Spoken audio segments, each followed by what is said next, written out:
पता है, भगवान विष्णु का एक विशिष्ट नाम है, परंतु उनका नाम तो विष्णु है ना। हाँ भी और ना भी। उनको विष्णु इसलिए कहा जाता है क्योंकि वह सर्वव्यापी है, हर प्राणी और वस्तुओं में उनका वास है। त्रिदेवों में भगवान शिव और ब्रह्मा जी के साथ जिन विष्णु का स्मरण किया जाता है, उनका वास्तविक नाम तो अनिरुद्ध है। और विष्णु एक नहीं अपितु 3 है।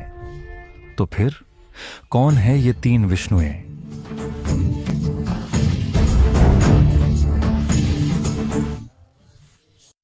संसार के सृष्टि से पूर्व केवल जो विद्यमान थे वह थे सच्चिदानंद परब्रह्म, और अस्तित्वहीन को अस्तित्व में रूपांतरित करने हेतु उन्होंने स्वयं को 4 भागों में विभाजित किया।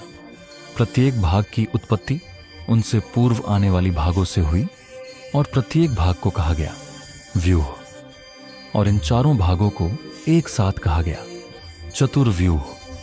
पुरुष सूक्तम मंत्र 4 कहता है कि पर ब्रह्म के 3 भाग अविनाशी अलौकिक लोक में विद्यमान है, और उनका केवल एकांश ब्रह्मांड के प्रत्येक सजीव तथा निर्जीव प्राणी एवं वस्तुओं में व्याप्त है। परब्रह्म ने स्वयं को प्रथम 2 भागों में विभाजित किया। प्रथमांश ने परब्रह्म के संपूर्ण 6 महागुणों को अपने सत्व में धारण किया, ज्ञान, बल, ऐश्वर्य, वीर्य, शक्ति और तेजस। वह है वसुदेव।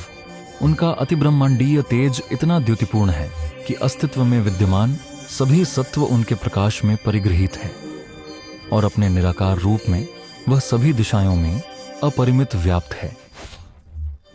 परब्रह्म के द्वितीयांश और उनके केवल मात्र एक शतभाग से महाविष्णु का आविर्भाव होता है, जो कारण सागर अथवा कारणोदक के पृष्ठ पर शयन ग्रहण करते हैं, और इसी कारण उनको कारणोदकशायी विष्णु कहा जाता है।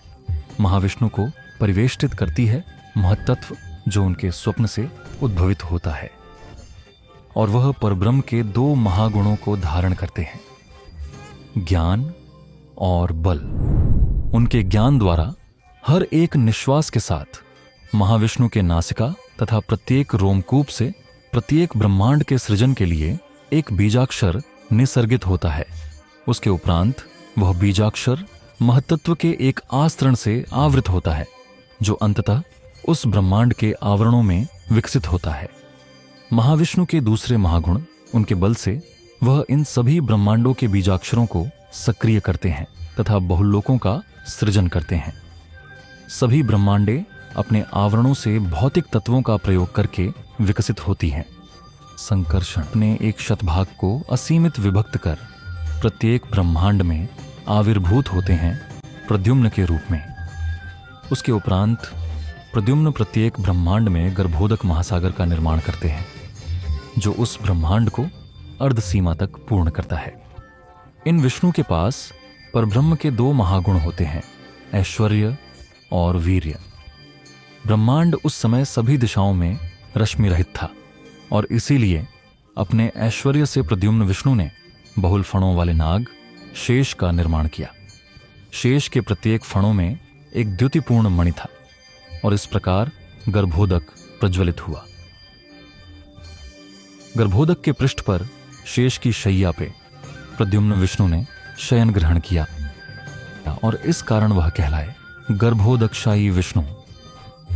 अपने वीर्य महागुण द्वारा विष्णु ने अपने नाभि से एक कमल के अंकुर को उद्भवित किया, जिसमें संपूर्ण ब्रह्मांड की रचनात्मक शक्ति सम्मिलित थी। वह अंकुर ऊर्ध्व अग्रसर हुआ और प्रस्फुटित होकर संपूर्ण ब्रह्मांड को प्रकाश से पूर्ण कर दिया। उस कमल से परमपिता ब्रह्मा जी का आविर्भाव हुआ। उन्होंने फिर अपने कमल के कांड को आवृत कर 7 ऊर्ध्वलोक और 7 अधोलोकों का सृजन किया। ब्रह्मा जी ने 14 लोकों के साथ साथ भूमंडल का भी सृजन किया। उसमें उन्होंने 7 वृत्ताकार द्वीप और उनके मध्य 7 सागरों का निर्माण किया, जिनको एक साथ सप्तद्वीप और सप्तसागर कहा जाता है।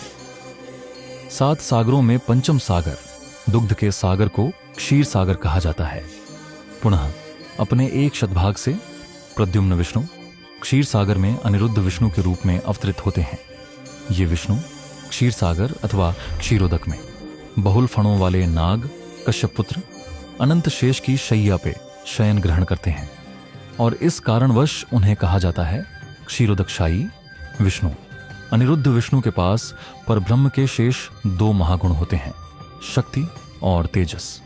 क्योंकि इन विष्णु के पास उनकी शक्ति होती है, इसलिए अनिरुद्ध विष्णु को प्रायशः उनकी शक्ति स्वरूपा देवी लक्ष्मी के साथ दर्शाया जाता है और उनके सौम्य तेज से अनिरुद्ध विष्णु अपने भक्तों के हृदय, मन और आत्मा में बस जाते हैं, कभी मार्गदर्शक तो कभी सखा के रूप में, परंतु अधिकतर हर जीव में साधुत्व के संरक्षक तथा धर्म को धारण करने की क्षमता के स्वरूप में। और इस प्रकार वसुदेव, संकर्षण और प्रद्युम्न अविनाशी अलौकिक लोक में विद्यमान होते हैं और अनिरुद्ध विष्णु लौकिक ब्रह्मांड में सर्वव्याप्त होते हैं, हर प्राणी, हर वस्तुओं में।